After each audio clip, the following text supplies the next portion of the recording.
Salut à tous, j'espère que vous portez bien. Alors aujourd'hui, je vais vous montrer comment configurer le CPE 220 de chez TP-Link en mode point d'accès. Donc pour ce faire, vous faites le branchement et ensuite vous cliquez sur Internet pour voir si c'est vraiment branché. Là, on a un réseau non identifié, double-clique là-dessus, on vient sur modifier les options adaptateurs et on vient sur Internet. Ok, on vient sur priorité. Ensuite, protocole Internet version 4. Et là, vous allez vous retrouver avec un truc totalement vide. Vous cliquez sur utiliser l'adresse IP suivante. Et là, dans la première case, là, vous allez mettre 192, 168, 0. Et là, vous allez mettre 100. Deuxième case, vous cliquez directement là-dedans. Ça va s'afficher. Et là, on fait OK. On fait OK. On ferme. On peut fermer ça également. Dans votre navigateur, vous allez mettre 192, c'est ça, 192.168.0.254 et on fait Entrée. N'oubliez pas le point, sinon ça ne va pas passer. Donc, on va cliquer sur Advanced, voilà, ici, juste en dessous, on fait Continuer. Et là, ça va sortir comme ça. Ici, le nom d'utilisateur, c'est admin. Admin. Voilà. Mot de passe également, admin. Voilà. Région. J'ai dit toujours, il faut choisir China pour bénéficier de toutes les fonctionnalités de votre routeur. Comme je l'ai dit et comme je le dis toujours, c'est pour travailler. Du coup, il faut que l'appareil soit vraiment à fond pour travailler correctement. Donc ici on va faire accepter les conditions et autres, on fait login, on patiente. Voilà, ici on nous dit de créer un nom d'utilisateur et un nouveau mot de passe. Voilà, moi mon nom d'utilisateur je vais mettre voilà, et mon mot de passe je vais mettre le nouveau mot de passe. Attendez, voilà. En bas, on met le même mot de passe qu'on a mis pour confirmer. Voilà. Et là, on fait Finish. On patiente, c'est fait. Voilà. Maintenant, on va passer à la configuration. On fait Quick Setup.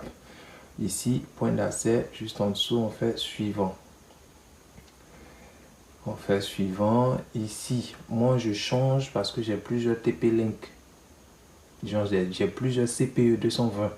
Qui sont en mode répéteur pour relayer le Wi-Fi. Donc du coup, je vais changer l'adresse IP de celui-là pour éviter le conflit d'IP. Voilà, très souvent, lorsqu'il y a un conflit d'IP, vous allez vous retrouver avec un Wi-Fi qui n'arrive pas à se connecter, mais qui met plutôt enregistré. Et c'est chiant. Donc là, moi, je mets 10 et je fais suivant. Ici, le nom de mon Wi-Fi. Je vais mettre le nom de mon Wi-Fi, le nom de votre Wi-Fi également.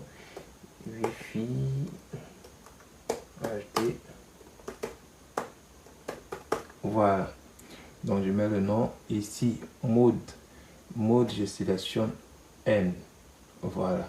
En fait N c'est la norme qui a plus de mégas et puis qui va assez loin. Voilà. Vous pouvez même faire des recherches là-dessus, vous allez constater que les autres normes là n'ont pas assez de débit. Donc le débit n'est pas élevé et la distance aussi n'est pas assez bonne. Voilà. Donc on choisit N, c'est pour cela qu'on choisit N d'ailleurs. Donc channel width, là on va prendre 20 MHz, ok. Fréquence, on prend la dernière fréquence. Vous pouvez la laisser automatique si vous ne maîtrisez pas trop ce côté là. Sécurité, si vous voulez ajouter une sécurité, vous ajoutez une sécurité. Moi, c'est pour Wi-Fi zone, du coup, je ne peux pas ajouter de sécurité. Sinon, les gens ne pourront pas avoir accès à mon portable captif. Donc, distance setting, voilà, distance, vous allez mettre 15, voilà. Ou bien vous pouvez mettre peut-être 13. 13 ou 15. Voilà, pourquoi je mets 13 et 15, je pourrais mettre 55,8, genre mettre le maxi. En fait, lorsque vous allez mettre 55,8, vous allez vous retrouver avec un Wi-Fi, genre, comment je peux appeler ça? à une certaine distance, vous n'allez pas pouvoir vous connecter.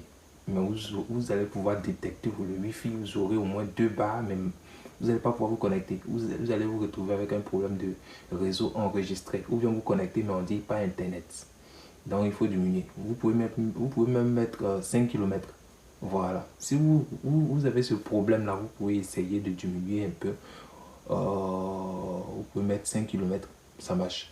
Mais si vous laissez sur automatique, vous allez vous retrouver aussi avec le même problème. Là, je pense que c'est le problème vient du firmware, genre du système de TP-Link même. Peut-être qu'ils vont faire une mise à jour pour corriger ça, mais ils ont tellement d'appareils, je ne pense pas que celui-là.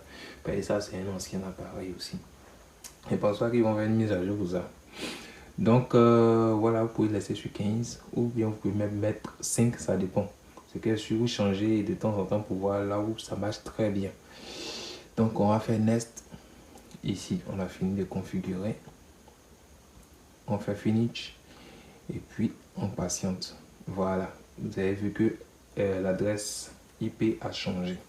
Donc, on fait Advanced. On continue. Le nouveau mot de passe. Avec le nouveau mot de passe. Voilà. Là, c'est configuré. Voilà. 20 MHz. Voilà. La norme, c'est N seulement. Et puis, transmis pour 30 dBm. En fait, c'est sorti 30 dBm parce qu'on a choisi China. C'est pour cela que j'ai demandé à ce que vous choisissez toujours China pour avoir une très bonne portée. Voilà, c'est pour ça que vous avez acheté, c'est pas pour caresser. Donc là, on vient dans Wireless. Ici, on voit que tout est clair. Ici, vous ne devez pas activer Mass Stream. Si vous activez ça, ça sera uniquement que les appareils compatibles avec ça qui vont passer, qui vont pouvoir détecter le Wi-Fi. Donc vos téléphones là ne pourront pas détecter le Wi-Fi. Ils pourront détecter le Wi-Fi, mais ne pourront pas se connecter là-dessus. Voilà, maintenant transmis power. Ici, si vous constatez que le truc est peut-être à 16 ou bien 8, vous devez juste augmenter à 30 dBm. En fait, ça permet d'étendre la portée de votre Wi-Fi, d'envoyer ça très loin. Voilà, donc d'utiliser l'appareil à fond. Voilà. Maintenant que c'est fait, je pense que là, on a fini. On vient dans Système. Dans Système, ici, Time Zone. Vous cliquez dessus. On a choisi Chine, donc du coup, là, ça va se faire un peu bizarre. Donc, vous devez venir ici pour chercher Amsterdam, Berlin, Rome. Vous cliquez dessus. Vous faites Synchronize with PCS Clock pour mettre à l'heure. Vous faites Apply et on fait Save pour que l'appareil puisse être à l'heure. Voilà. Donc là, on a fini, ça marche. Le truc a été configuré. On est en mode déjà est configuré, deux appareils sont connectés. On est en mode point d'accès. C'est réglé, c'est propre. Voilà. Donc je pense qu'on va s'arrêter là. Si vous avez aimé la vidéo, likez, partagez et ciao pour une autre vidéo.